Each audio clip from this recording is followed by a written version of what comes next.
We are entering the city of Pagadian, no? With its roller coaster roads. So we're overlooking Pagadian Bay.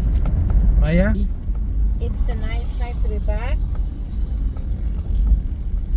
And then? That's it. It's a nice city where tricycles are tilted.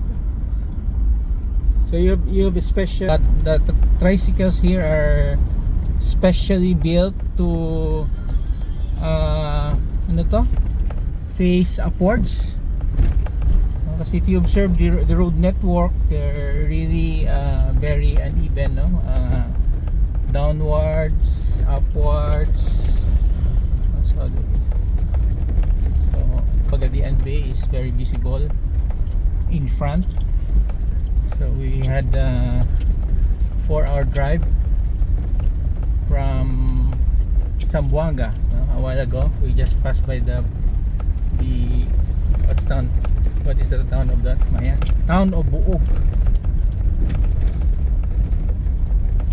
So we have a stopover here in Pagadian for me to request, cousin dentist to check on my teeth.